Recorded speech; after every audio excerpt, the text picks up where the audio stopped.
नमस्कार दोस्तों, कैसे हैं आप सब। मैं मनीष हूँ और मेरा नाम ही मनीष है। और मैं मनीष श्रीवास्तव मनीष की वीडियो में आपका तहे दिल से हार्दिक स्वागत करता हूँ। आओ आपका स्वागत करूँ, माल्यार्पण कर स्वागत करना चाहूँगा आपका, क्योंकि आज का जो सेशन है इस सेशन को आप मेरा साथ देते हुए पूरा देखेंगे।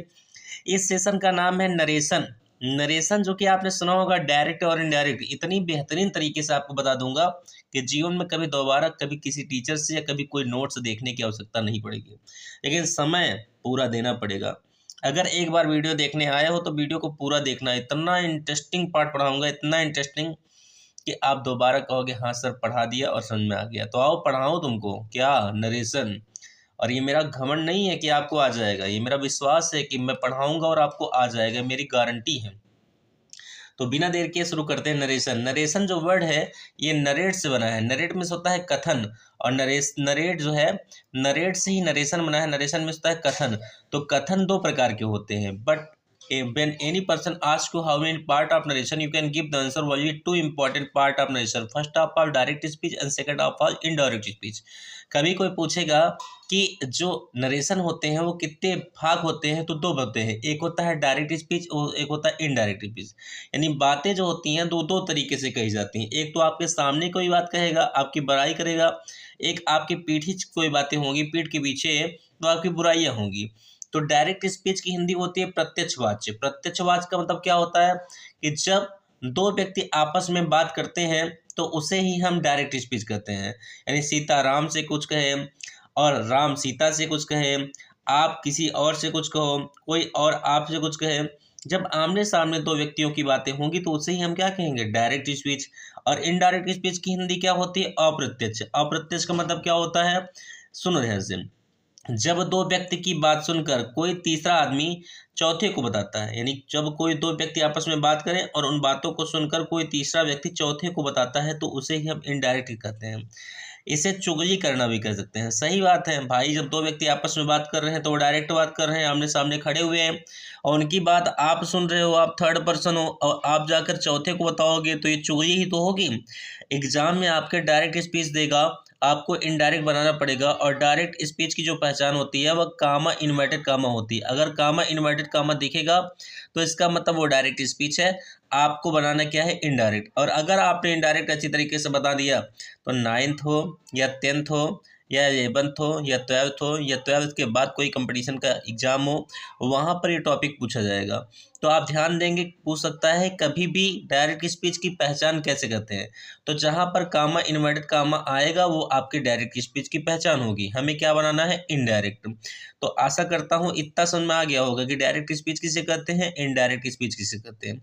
अब हम समझेंगे स्ट्रक्चर। क्या समझेंगे, स्ट्रक्चर, जिसकी हिंदी होती है संरचना। क्योंकि भाई अगर कौन कहाँ पर है ये नहीं जानते रहेंगे तो हम नमस्ते करेंगे किससे, हम नमस्ते करेंगे किससे। तो यहाँ पर लिखा हूँ मैं स्ट्रक्चर। और एक बार फिर से आपको बता दूं, ये नोट्स मेरा है और ये मेरा पढ़ाने का तरीका है। अगर मेरे पढ़ाने के तरीके से आप पढ़ेंगे तो मुझे विश्वास है कि आपको आ जाएगा। आप कहीं से भी पढ़ सकते हो, किसी बुक से, किसी टीचर से, कुछ भी पढ़ सकते हो, पर ये मेरा नोट्स है, मैं अपने तरीके से बनाया हूँ और अपने तरीके से आपको पढ़ाने का प्रयास कर रहा हूँ। तो चलो देखते हैं स्ट्रक्चर। स्ट्रक्चर मीन्स होता है संरचना। जैसे लिखा है मनीष सेज टू मी, तो मनीष मुझसे कहता है, मनीष मुझसे कहता है। तो मनीष और एक आदमी है, यानी मैं हूँ, यानी मनीष मेरा दोस्त है और वो मुझसे कहता है, क्या कहता है, you are a good girl, तुम एक अच्छी लड़की हो। तुम कैसी हो, एक अच्छी लड़की हो। तो मनीष मुझसे कहता है कि तुम एक अच्छी लड़की हो। अब मनीष जो था वो मुझसे कहा कि तुम एक अच्छी लड़की हो, तो मैं सेकंड पर्सन हूँ। अब मैं ये बात किसको बता रहा हूँ, आपको। आप कौन है, थर्ड पर्सन है। तो मनीष के द्वारा कही गई बात मैं सुना और मैं ये बात आपको बताऊंगा, तो इसी को कहेंगे इनडायरेक्ट। पर अगर मैं आपके सामने जाकर ये कह दूं कि मनीष मुझसे कहता है कि तुम एक अच्छी लड़की हो, तो ये तुम वर्ड मैं आपके लिए प्रयोग कर रहा हूँ या अपने लिए प्रयोग कर रहा हूँ, इसी चीज़ को कंफर्म करने के लिए हम इनडायरेक्ट पढ़ते हैं। तो सबसे पहले पहचानो कौन चीज़ कहाँ पर है। एग्जाम में ऐसे आपके टॉपिक रहेंगे जहां कामा इन्वर्टेड कामा रहेगा और कामा इन्वर्टेड कामा रहेगा। तो ये कौन सा स्पीच है, डायरेक्ट स्पीच है। तो कामा इन्वर्टेड कामा के अंदर जो चीज़ें होती हैं उसे क्या कहते हैं, कामा इन्वर्टेड कामा के बाहर जो चीज़ें होती हैं उसे क्या कहते हैं। ध्यान समझो कि कामा इन्वर्टेड कामा के बाहर चाहे छोटा सा सेंटेंस हो चाहे बड़ा सेंटेंस हो, उस पूरे सेंटेंस को हम रिपोर्टिंग स्पीच कहते हैं। क्या कहते हैं, रिपोर्टिंग स्पीच। और कामा इन्वर्टेड कामा के अंदर जो कोई सेंटेंस होता है उसे हम रिपोर्टेड स्पीच कहते हैं। और ध्यान देने की बात है, रिपोर्ट की हिंदी होती है सूचना, और आईएनजी मीन्स होता है रहा, रही, रे, स्पीच मीन्स होता है वाच। तो इसका मीन्स हो जाएगा सूचना दे रहा वाच्य, सूचना दे रहा वाच्य। और यहाँ देखो रिपोर्टेड यानी थर्ड फॉर्म है, चुका, चुकी, चुके, परफेक्ट टेंस है। तो इसकी हिंदी क्या होगी, इसका मीन्स होगा सूचना दे चुका हुआ वाच्य। तो इसका मतलब होगा सूचना दे रहा हुआ वाच्य और सूचना दे चुका हुआ वाच्य। अब यहाँ देखो ध्यान से, यहाँ पर जो आगे आता है इसे हम सब्जेक्ट कहते हैं। यहाँ मनीष लिखा है, यहाँ कुछ भी आ सकता है, ही, सी, इट, कुछ भी आएगा, तो हम इसे क्या कहेंगे, सब्जेक्ट। लेकिन ये सब्जेक्ट है किसका, ये सब्जेक्ट रिपोर्टिंग स्पीच का है। और यहाँ देखो कामा इन्वर्टेड कामा के पहले मी, और यहाँ क्या लिखा हूँ, ऑब्जेक्ट। ये ऑब्जेक्ट है, लेकिन ये ऑब्जेक्ट है किसका, रिपोर्टिंग स्पीच का है। यानी शुरुआत में जो आता है उसे सब्जेक्ट कहते हैं, और वो सब्जेक्ट रिपोर्टिंग स्पीच का होता है। और कामा इन्वर्टेड कामा के पहले जो आता है वो ऑब्जेक्ट होता है, और वो ऑब्जेक्ट भी रिपोर्टिंग स्पीच का ही होता है। सब्जेक्ट और ऑब्जेक्ट के बीच में यहाँ आपको दिख रहा होगा सेज टू। तो सेज टू जो होता है ये रिपोर्टिंग वर्ब होता है। क्या होता है बच्चों, रिपोर्टिंग वर्ब। रिपोर्ट माने होता है सूचना, आईएनजी में रहा, रही, रहे, वर्ब माने क्रिया। तो सूचना दे रही हुई क्रिया, तो कह सकते हैं सेज टू। सेज टू के स्थान पे कभी कभी आप सेज भी पाओगे, यहाँ आप सेट टू भी पाओगे, और यहाँ अकेले सेड भी पाओगे। तो चाहे सेज टू आए या सेज आए, चाहे सेट टू आए या सेड आए, उसे हम रिपोर्टिंग वर्ब ही कहेंगे। अब आती है मनीष सर ये क्या है, तो यहाँ पर ध्यान से देखो, कामा इन्वर्टेड कामा के अंदर अगर कहीं कोई हेल्पिंग वर्ब आएगा, क्या आएगा बच्चों, हेल्पिंग वर्ब, या कोई मेन वर्ब आएगा, तो उसे हम रिपोर्टेड वर्ब कहेंगे। रिपोर्टेड माने सूचना दे चुका हुआ, वर्ब माने क्रिया। तो कामा इन्वर्टेड कामा के अंदर कोई हेल्पिंग वर्ब या मेन वर्ब आएगा तो उसे हम रिपोर्टेड वर्ब कहेंगे। और ये आगे यू सब्जेक्ट है, लेकिन ये सब्जेक्ट किसका है, रिपोर्टेड स्पीच का है। तो ये यू रिपोर्टेड स्पीच का सब्जेक्ट है। और इसको दोहराते हैं और दिल से और ध्यान से मन में बैठाओ, क्योंकि यही महत्वपूर्ण है। कामा इन्वर्टेड कामा के अंदर जो भी कुछ है सेंटेंस, चाहे छोटा हो चाहे बड़ा हो, उसे हम रिपोर्टेड स्पीच कहते हैं। इसकी हिंदी होती है सूचना दे चुका हुआ वाच्य। और कामा इन्वर्टेड कामा के बाहर चाहे छोटा सेंटेंस हो या बड़ा सेंटेंस हो, इसे हम कहेंगे रिपोर्टिंग स्पीच, जिसकी हिंदी होती है सूचना दे रहा हुआ वाच्य। और कामा इन्वर्टेड कामा के बाहर यहाँ पर सेज टू आए या सेज अकेले आए, सेट टू आए या सेट अकेले आए, उसे हम रिपोर्टिंग वर्ब कहेंगे। इसकी हिंदी होती है सूचना दे रही हुई क्रिया। और कामा इन्वर्टेड कामा के अंदर कोई हेल्पिंग वर्ब या मॉडल हेल्पिंग वर्ब आएगा या मेन वर्ब आएगा, उसे हम कहेंगे रिपोर्टेड वर्ब, सूचना दे चुकी हुई क्रिया। यानी सूचना दे रहा हुआ वाच्य, सूचना दे रही हुई क्रिया, सूचना दे चुका हुआ वाच्य, और सूचना दे चुकी हुई क्रिया। ये सब्जेक्ट रिपोर्टिंग स्पीच का, ये ऑब्जेक्ट रिपोर्टिंग स्पीच का, ये सब्जेक्ट रिपोर्टेड स्पीच का। इतना आपको समझ में आ गया। अब आगे बढ़ते हैं। When any person asks you how many type of narration, you can give the answer only 5 important type of narration। अगर कोई पूछे कि नरेशन कितने प्रकार के होते हैं, टाइप्स ऑफ नरेशन, कथन के प्रकार, तो बताओगे नरेशन के 5 प्रकार होते हैं। पहला होता है असर्टिव सेंटेंस। क्या होता है, असर्टिव सेंटेंस। असर्टिव सेंटेंस की हिंदी क्या होती है, कथनात्मक वाक्य। दूसरा होता है इंट्रोगेटिव सेंटेंस। इंट्रोगेटिव सेंटेंस की हिंदी क्या होती है, प्रश्नवाचक वाक्य। Interrogative sentence, TENCE sentence. और तीसरा कौन होता है, इम्परेटिव सेंटेंस। इसकी हिंदी होती है आज्ञा सूचक वाक्य। क्या होती है बच्चों, आज्ञा सूचक वाक्य। और उसके बाद आता है ऑप्टेटिव सेंटेंस, जिसकी हिंदी होती है इच्छा सूचक या इच्छा बोधक वाक्य। और पांचवा है एक्सामेट्रिक सेंटेंस। इसकी हिंदी होती है विस्मयादि बोधक वाक्य। अब बात आती है मनीष सर कैसे पहचानेंगे असर्टिव सेंटेंस से इंट्रोगेटिव है, आज्ञा सूचक है, इम्परेटिव है या ऑप्टेटिव है, एक्सामेट्रिक।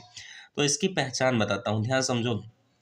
जब मैं पढ़ाऊँगा असर्टिव सेंटेंस, इंट्रोगेटिव, तो वहाँ पर मैं लिख करके बताऊँगा, पर अभी आप समझ लो कि जो कामा इन्वर्टेड कामा होता है, जैसे यहाँ पर देखो कामा इन्वर्टेड कामा है ना, तो इस कामा इन्वर्टेड कामा के बाद यहाँ पर अगर सब्जेक्ट से स्टार्टिंग होगी, यहाँ सब्जेक्ट आएगा तो असर्टिव सेंटेंस होगा। अगर यहाँ पर हेल्पिंग वर्ब या WH फैमिली से स्टार्टिंग होगी तो इंट्रोगेटिव होगा। और यहाँ पर अगर कोई भी सब्जेक्ट से स्टार्टिंग नहीं होगी, यानी कहने का मतलब क्या है, जैसे कह दे Manish says to me bring me a glass of water, Manish says to me go there, Manish says to me open your book. तो यहाँ पर सब्जेक्ट से स्टार्टिंग नहीं होगी तो आपका इम्परेटिव सेंटेंस होगा। और अगर यहाँ पर स्टार्टिंग में से होगी और अंतिम में यहाँ पर एक्सामेट्री मार्क आएगा तो वह ऑप्टेटिव होगा। जैसे Manish says to me may you god bless you, भगवान करे तुम दीर्घायु रहो। Manish says to me, may you go to hell. तो मे से स्टार्टिंग हो, अंतिम एक्सक्लेमेटरी मार्क आएगा तो ऑप्टेटिव होगा। और आगे है एक्सक्लेमेटरी सेंटेंस, तो इसकी पहचान ऐसी है बच्चा कि कामा इन्वर्टेड कामा के बाद अगर यहाँ पर कोई शब्द दिया हो जहाँ पर इस शब्दों के बाद एक्सक्लेमेटरी मार्क आएगा। एक्सक्लेमेटरी मार्क किसे कहते हैं, ध्यान से पहले इसको समझो। ये जो ऐसे खींच करके नीचे एक बिंदी होती है, इसे ही एक्सक्लेमेटरी मार्क कहते हैं। अगर ये कहीं पर आएगा, जैसे यहाँ अगर कामा इन्वर्टेड कामा के बाद हुर्राह वर्ड आ जाए, ब्रेवो वर्ड आ जाए, ओह वर्ड आ जाए, तो यहाँ पर इसके बाद ये मार्क आएगा तो उसे हम एक्सक्लेमेटरी सेंटेंस कहेंगे। हालांकि जब मैं पढ़ाऊंगा ना तो लिख कर बताऊंगा। तो चलो देर न करते हुए आगे देखते हैं। आज का पहला टॉपिक असर्टिव सेंटेंस। सर इसको कैसे पढ़ना है, बहुत आसानी तरीके से आपको बताऊंगा। देखिए, तो लिखा हूँ असर्टिव सेंटेंस। असर्टिव सेंटेंस का मतलब होता है मेरे भाई और बहनों कथनात्मक वाक्य। मैंने पहचान में बता दिया था कि कामा इन्वर्टेड कामा के बाद अगर स्टार्टिंग सब्जेक्ट से होगी, स्टार्टिंग किससे होगी, सब्जेक्ट से, तो उसे हम क्या कहेंगे, असर्टिव सेंटेंस। इसे हम दो लेवल के अनुसार पढ़ेंगे। कितने लेवल के अनुसार, दो लेवल। माने क्या होता है, स्तर, जिसे हम लेवल नंबर फर्स्ट कहेंगे, लेवल नंबर सेकंड कहेंगे। अब ये क्या होता है, पहले इसको समझो। लेवल नंबर फर्स्ट जो होता है इसमें सेज टू और सेज आता है। लेवल नंबर जो सेकंड होता है इसमें सेट टू और सेड आता है। ये सेज टू और सेज क्या होता है, ये प्रेजेंट में होते हैं, और सेट टू और सेड क्या होता है, पास्ट में होते हैं। सेज टू और सेज का मीन्स होता है कहता है या कहती है या कहते हैं, और है कहाँ पर आता है, प्रेजेंट टेंस का पहचान है। और यहाँ सेट टू ये क्या होता है, ये पास्ट में होता है, जिसकी हिंदी होती है कहा, कही या कहे। तो इसको दिमाग में रखना है आपको। अब देखो पढ़ने जा रहे हैं। लेवल नंबर फर्स्ट में जब कभी भी सेज टू वर्ड आएगा तो वहाँ पर हम टेल्स का यूज करेंगे, और कामा इन्वर्टेड कामा जहाँ आएगा वहाँ कंजक्शन दैट का यूज करेंगे। और सब्जेक्ट जहाँ पर आएगा, यानी कामा इन्वर्टेड कामा के बाद बताए थे ना यू उसमें आया था, तो अगर वहाँ पर सब्जेक्ट कुछ आता है तो वहाँ ही और सी का इस्तेमाल करेंगे। इसका फार्मूला है 1 2 3 अपान यस एन, यानी 123/सन। इसी फार्मूले को यहाँ पर बहुत अच्छी तरीके से मैंने डिफाइन करने का प्रयास किया है। थोड़ा आप ध्यान से देखिए बच्चों। कहा गया है फर्स्ट पर्सन, यानी जो फर्स्ट है, इस फर्स्ट का मतलब होता है फर्स्ट पर्सन, यानी फर्स्ट पर्सन। यहाँ जो सेकंड है, सेकंड का मतलब होता है सेकंड पर्सन। यहाँ जो थर्ड है, इसका मतलब थर्ड पर्सन। तो फर्स्ट पर्सन के नीचे देखो यस लिखा है, यस का मतलब होता है सब्जेक्ट। और सेकंड के नीचे ओ लिखा है, ओ मतलब होता है ऑब्जेक्ट। और थर्ड के नीचे लिखा है यन, यन का मतलब नो चेंज। तो फर्स्ट पर्सन में आते हैं आई वी सब्जेक्ट, सेकंड पर्सन में आते हैं यू, और थर्ड पर्सन में आते हैं ही सी इट या किसी का नाम। तो इतना दिमाग में रखना है कि अगर कभी भी कामा इन्वर्टेड कामा के बाद, जैसे यहाँ देखो यू आया है, तो यहाँ पर अगर आई और वी आएगा तो ये सब्जेक्ट के अकॉर्डिंग बदलेगा। सब्जेक्ट कौन है, यहाँ पर देखो ये या, यहाँ पर अगर रोहित है, यानी यहाँ पर आई वी आएगा तो सब्जेक्ट के अकॉर्डिंग बदलेगा। यानी सब्जेक्ट के अकॉर्डिंग क्या बदलेगा, दैट के बाद यहाँ पर हम, अगर यहाँ लड़का होगा तो ही लिखेंगे, लड़की होगा तो सी लिखेंगे। यहाँ पर बहुवचन यानी दे रहेगा तो हम यहाँ पर दे लिखेंगे। और आगे अगर यहाँ पर यू है तो यू कौन सा पर्सन है, सेकंड पर्सन। सेकंड पर्सन अगर यहाँ यू है तो ये ऑब्जेक्ट के अनुसार हो जाएगा। ऑब्जेक्ट कौन है, हिम, तो हम हिम के अनुसार हो जाएंगे। यहाँ हिम है तो मैंने क्या किया है, ही किया है। यहाँ पर कोई लड़की का नाम होता तो यहाँ हम सी करते, लड़के का नाम होता तो ही करते, प्लूरल होता तो दे करते। और अगर यहाँ पर आई वी और यू को छोड़कर कुछ चीज़ आएगा तो यहाँ पर कोई चेंजिंग, कोई बदलाव करना नहीं है। चलो देखते हैं, ध्यान से देखो। कहा है Rohit says to him, Rohit says, Rohit कहता है। सेज टू की हिंदी क्या होती है, कहता है। देखो यहाँ बताए थे ना, कहता है, कहती है। तो यहाँ पर क्या पढ़ोगे, Rohit says to him, Rohit उससे कहता है यू कैन डू दिस, तुम यह कर सकते हो। तो रोहित और उसके बीच में बात हुई, मैं तीसरा पर्सन हूँ, मेरी बात सुन गया। अब मैं आपको ये बात बता रहा हूँ कि रोहित ने उससे कहा, यानी रोहित उससे कहता है कि यू कैन डू दिस, तुम यह कर सकते हो। तो ये तुम वर्ड जो आ रहा है ये किसके लिए आ रहा है, मैं आपके लिए प्रयोग कर रहा हूँ या रोहित ही उसके लिए प्रयोग कर रहा है। इसी बात को कंफर्म करने के लिए हम इसको पढ़ेंगे इनडायरेक्ट को। अब देखो रोहित का कोई चेंजिंग नहीं होना है, रोहित ही लिख दिए। हिम का कोई चेंजिंग नहीं हुआ है, हिम लिख दिए। सेज टू के स्थान पे क्या लिखना था, टेल्स, क्या लिखना है, टेल्स, है ना। तो क्या लिख दिए, टेल्स लिख दिए। अब कामा इन्वर्टेड कामा के स्थान पे क्या लिखना है, यहाँ पे कामा इन्वर्टेड कामा है, क्या लिखोगे, दैट। तो रोहित टेल्स हिम दैट, इतना हो गया, यहाँ तक कोई दिक्कत आपको नहीं है। अब आगे बात आती है यू, क्या आती है, यू। यू कौन सा पर्सन है, सेकंड पर्सन। किससे बात करेगा, ऑब्जेक्ट से। ऑब्जेक्ट में कौन है, हिम। तो हिम का बदला होगा, चेंजिंग होगी ही में, किसमें होगी, ही में। अब देखो सेज टू है तो टेंशन नहीं लेना है, और टेंस टाइम बदलेगा नहीं। अगर यहाँ सेट टू आएगा तब टेंस टाइम बदलेगा। तो यहाँ पर ही हो गया, अब कैन यहाँ है, कैन यहाँ भी होगा, डू यहाँ है, डू यहाँ होगा, दिस यहाँ है, दिस यहाँ होगा। तो इसका मीन्स होगा रोहित टेल्स हिम, रोहित उसको बताता है दैट कि ही कैन डू दिस, कि वह यह कर सकता है, वह यह कर सकता है। तो कंफर्म हो गया कि यही वर्ड इसके लिए इस्तेमाल हो रहा है। बात समझे कि नहीं समझे? और सेकंड नंबर देखते हैं, अच्छे सुनवा जाएगा। सेकंड नंबर में कहा गया बच्चों कि my mother says to my best friend, मेरी माता मेरे घनिष्ठ मित्र से कहती हैं, Rakesh has come to home yesterday, कि राकेश कल घर आ चुका है। मेरी मम्मी जी जो है वो मेरे बेस्ट फ्रेंड से कहती हैं कि राकेश जो है वो अपने घर कल आ चुका है। इस बात को अब हम इनडायरेक्ट में समझेंगे, क्योंकि बात मम्मी और मेरे बेस्ट फ्रेंड में हुई। मैं थर्ड पर्सन सुना हूँ, मैं आपको बता रहा हूँ, तो मैं कहूँगा माई मदर सब्जेक्ट है वैसे लिख दिया। सेज टू के स्थान पे क्या आ गया, टेल्स। माई बेस्ट फ्रेंड के स्थान पे my best friend, comma inverted comma किस में बदला, कंजक्शन दैट में। और राकेश सब्जेक्ट है लिख दिए। अब देखो राकेश थर्ड पर्सन है तो कोई बदलाव नहीं करेंगे। जब हेल्पिंग वर्ड नहीं बदलेगा तो कुछ भी बदल नहीं, जैसे है सारी चीज़ को वैसे ही उतार दो। तो कहाँ चेंजिंग हुई, केवल सेज टू के स्थान पे चेंजिंग टेल्स की हो गई, और कंजक्शन दैट के स्थान, कंजक्शन के स्थान पे कामा इन्वर्टेड कामा के स्थान पे कंजक्शन दैट आ गया। तो इस तरीके से हम लेबल नंबर फर्स्ट पढ़े। अब इसी असर्टिव सेंटेंस का बच्चों हम पढ़ने जा रहे हैं लेबल नंबर सेकेंड। वो क्या है ध्यान से समझो। यहाँ पर देखो लेबल नंबर सेकंड में पहले यहाँ आता था सेज टू तो क्या लिखते थे, टेल्स। अब आएगा सेट टू तो क्या लिखोगे, टोल्ड। और कामा इन्वर्टेड कामा में वहाँ भी दैट के लिखते थे, यहाँ भी क्या लिखोगे, दैट। और सब्जेक्ट ही और सी के अनुसार बदलेगा, और किसके, फार्मूले के अनुसार। आपको बताया ना ये 123/सन का जो फार्मूला है 1 2 3 अपान एस ओ एन, ये आपको यहाँ भी अप्लाई करना है। लेकिन सेट टू आने पर दो चीज़ की टेंशन होती है। टेंशन होती है एक टेंस की, क्या बदलेगा, टेंस, TENS, टेंस, और एक बदलेगा टाइम। तो टेंस और टाइम बदलता है कब, सेट टू आने पर, और सेज टू आने पर टेंस टाइम नहीं बदलता है। तो टेंस का हम बनाएंगे चार्ट, क्या बनाएंगे, चार्ट। और टाइम का हम क्या बनाएंगे, चार्ट। तो टेंस का चार्ट बनाएंगे और टाइम का चार्ट बनाएंगे, क्योंकि सेट टू आया है तो सेट टू आने पर टेंस बदलेगा और टाइम बदलेगा। तो चलिए देखते हैं टेंस का चार्ट और टाइम का चार्ट। ध्यान से देखिए बच्चों। तो ये रहा आपके सामने टेंस का चार्ट। किसका चार्ट है, टेंस का चार्ट। तो टेंस में आप जानते हैं पहला टेंस होता है प्रेजेंट टेंस, फिर होता है पास्ट टेंस। तो पहले इन दोनों को हम समझते हैं। तो आप जानते हो यहाँ फर्स्ट सेकंड थर्ड फोर्थ, फिर यहाँ फर्स्ट सेकंड थर्ड फोर्थ मैंने लिखा है। यहाँ पी लिखा है, यहाँ पी लिखा है, यहाँ ICPP, यहाँ ICPP, यहाँ पर टी PCT। इसका मतलब क्या है, इसका मतलब है present indefinite tense, present continuous tense, present perfect tense, present perfect continuous tense.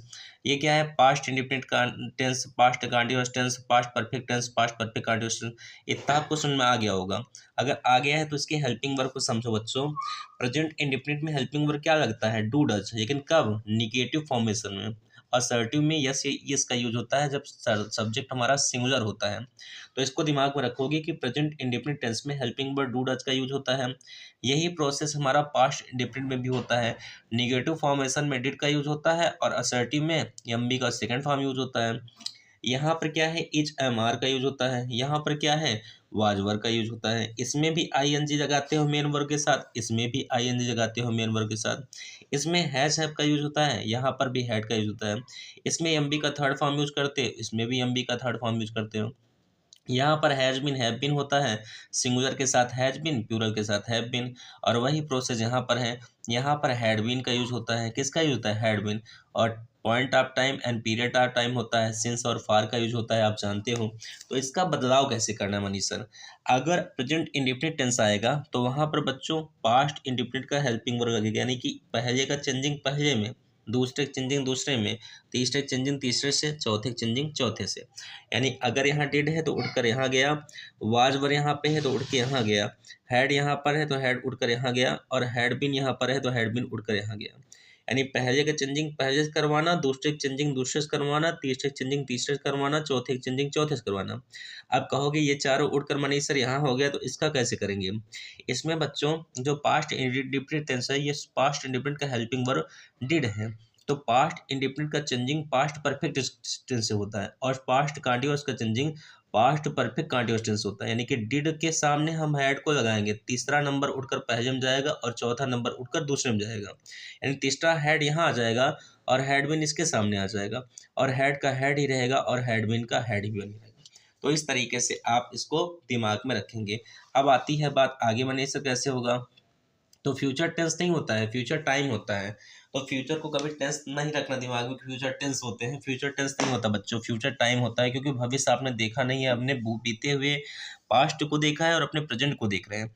तो फ्यूचर में केवल दो ही हेल्पिंग वर्ब आते हैं, एक आता है विल, तो विल के चेंजिंग हम वुड में करेंगे, एक आता है शैल, तो शैल की चेंजिंग हम शुड में करेंगे, और कैन आता है तो कैन की चेंजिंग हम कुड में करेंगे, मे आता है मे की चेंजिंग हम माइट में करेंगे, और मस्ट आता है मस्ट की चेंजिंग हम हैड टू में करेंगे। तो इसको दिमाग में रखो, विल का वुड, शैल का शुड, कैन का कुड, मे का माइट, मस्ट का हैड टू। आया ना समझ में। तो ये था हमारा टेंस का चार्ट।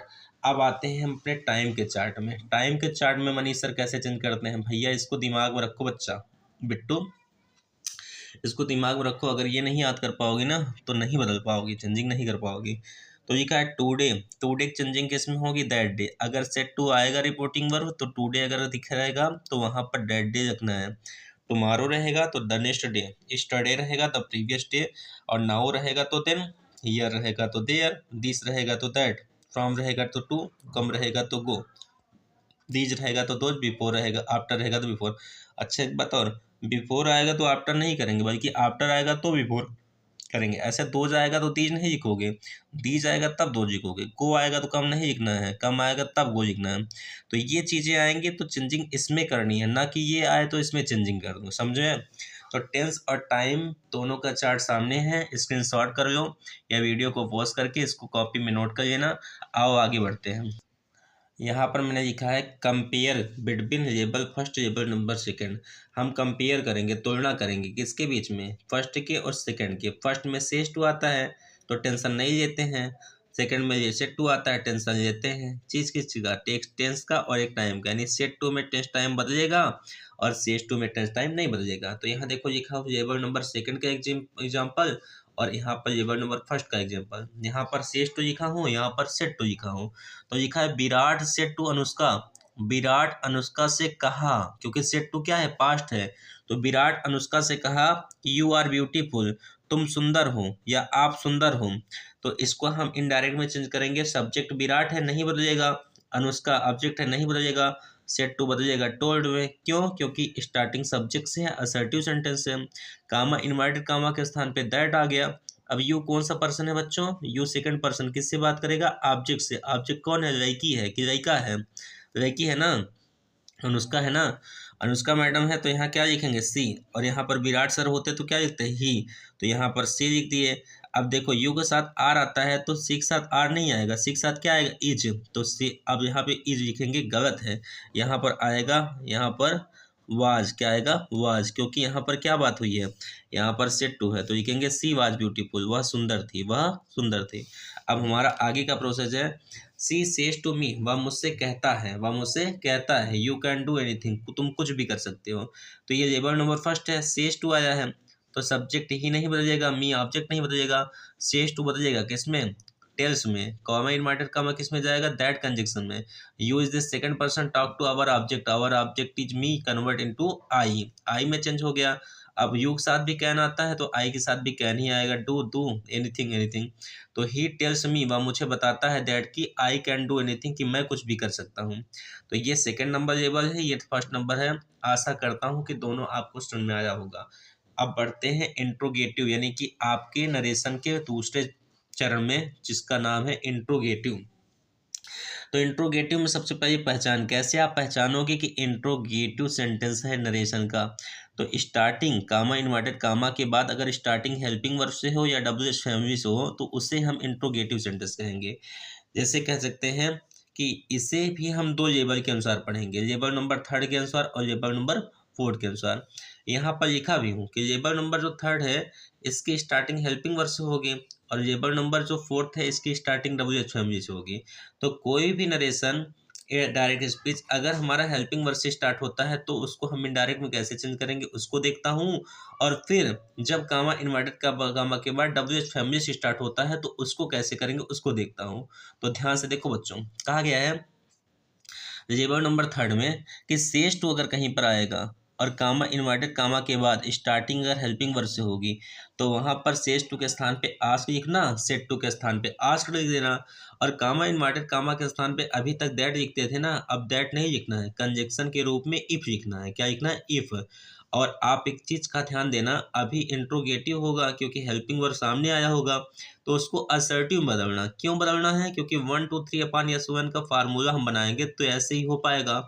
तो इंट्रोगेटिव को असर्टिव बदलने का क्या रूल है, देखो ध्यान से। जैसे लिखा है have you gone to Agra, तो हैव यू का मतलब क्या है? हेल्पिंग वर्ब बाहर आया है, इंट्रोगेटिव है, तो इसको अपने मन में, कहाँ पर? मन में।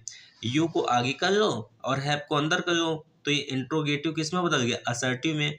ऐसा क्यों करना पड़ रहा है? क्योंकि अगर यू आगे आएगा तभी हमारा 1 2 3 अपान यस वन का फार्मूला हम लगा पाएंगे। तो इंट्रोगेटिव को असर्टिव में चेंज करो, फिर सब्जेक्ट को ई सी यानी 1 2 3 अपान यस वन को लगा दो। और अगर सेट टू आया है तो टेंस टाइम का टेंशन लेना है, सेज टू आया है तो टेंस टाइम का टेंशन नहीं लेना है। तो चलो देखते हैं, कहा गया है कि रवि सेज टू रानी, रवि रानी से कहता है कि have you gone to Agra, क्या तुम आगरा जा चुकी हो? तो इसमें रवि का कोई चेंजिंग नहीं करना और रानी का कोई चेंजिंग नहीं। आज का चेंजिंग होगा किसमें? सेज का टू का चेंजिंग आस्क में कर दिए, इफ कंजक्शन हो गया। अब मन में मैंने इसको अंदर किया, इसको बाहर किया। यू सेकंड पर्सन है, मैं ऑब्जेक्ट से बात कराऊंगा, ऑब्जेक्ट लड़की है तो लड़की का मतलब सी कर दिया।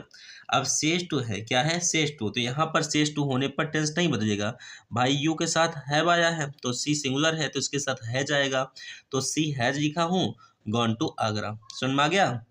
तो रवि रानी से कहता है कि, क्या कहता है? कि वह, रवि जो है रानी से कहता है कि सी हैज गॉन टू आगरा, वह आगरा जा चुका है। ठीक है। अब आगे है sir said to madam, sir said to madam. अब इसमें देखो सेड टू वर्ड आया तो सेड टू का चेंजिंग करोगे, किस में करोगे? आस्क में करोगे। मैडम ऑब्जेक्ट है, मैडम के स्थान पे मैडम, सर सब्जेक्ट है, सर के स्थान पे सर। इफ कंजक्शन हो गया, कैन को अंदर किया मन में, आई को बाहर किया, और आई फर्स्ट पर्सन है, बात कराएंगे सर से, सर लड़का है तो ही कर दिया, ही किया तो सेट टू आया है, कैन अंदर हुआ तो कैन का चेंजिंग कुड में कर दिया, टेक के स्थान पे टेक, दिस के स्थान पे दैट, फूड के स्थान फूड। तो ये था आपका लेबल नंबर थर्ड। अब देखते हैं लेबल नंबर फोर्थ, ध्यान से देखिए। ये हमारा लेवल नंबर 4 क्या सिखाता है कि सेज टू आने पर आस्क वहाँ भी था, यहाँ भी रहेगा, सेड टू आने पर आस्क वहाँ भी था, यहाँ भी रहेगा।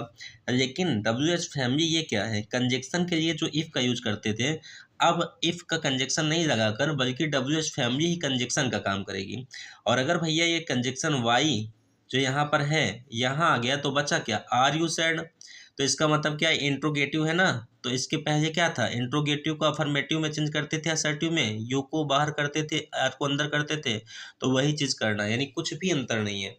डब्ल्यू एच फैमिली कंजक्शन का काम करेगी, बाकी सारा प्रोसेस वही है। सेट टू आएगा तो टेस्ट टाइम बदलेगा, सेट टू नहीं आएगा टेस्ट टाइम नहीं बदलेगा। तो देखो ध्यान से, राकेश के स्थान पे राकेश, आशीष के स्थान पे आशीष, आज सेज टू के स्थान पे ask, conjunction W H family जो है वही हो गया। आर यू सैड ये बचा हुआ था, यू को हमने मन में बाहर किया, आर को अंदर किया, यू सेकंड पर्सन है, ऑब्जेक्ट आशीष है तो ही हो गया। अब सेज टू है तो टेंस नहीं बदलेगा, यू के साथ आर आया है तो ही के साथ ई जाएगा, सैड के स्थान पे सैड हो गया। कितना आसान है देखो। सेकंड नंबर है सेट टू, सेट टू अगर आएगा तो कैसे करोगे? He said to me, he said to me, वह मुझसे कहता है, वह मुझसे कहा कि where are you going today, तुम where are you going today, तुम आज कहाँ जा रहे हो, तुम आज कहाँ जा रहे हो। तो ही के स्थान पे ही हो गया, मी के स्थान पे मी, सेड टू के स्थान पे आस्ट, वेयर कंजक्शन का काम कर दिया, यू को मन में अंदर किया, यू को बाहर किया मन में, आर को अंदर किया, यू सेकंड पर्सन, बात करवाया ऑब्जेक्ट मी से, मी का कन्वर्ट आई में हो गया। सेड टू है टेंस बदलेगा, प्रेजेंट कॉन्टिन्यूअस जाएगा पास्ट कॉन्टिन्यूअस में, यहाँ पर आई सिंगुलर है तो वाज हो गया। गोइंग के स्थान पे गोइंग, तो डे के स्थान पे दैट डे। कितना आसान था। तो ये था हमारा इंट्रोगेटिव।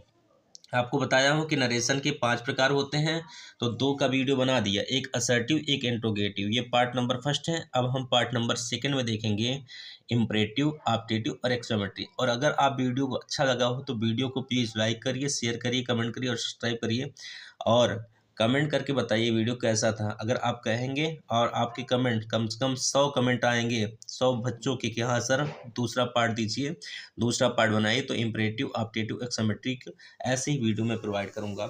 मिलते हैं नेक्स्ट वीडियो में, तब तक के लिए धन्यवाद। जहाँ रहिए खुश रहिए, जीवन पर्यटन आगे बढ़िए। जय हिंद, जय भारत। बहुत मेहनत लगती है बच्चों, थोड़ा सपोर्ट करो, चैनल को सब्सक्राइब करो और शेयर करो। धन्यवाद।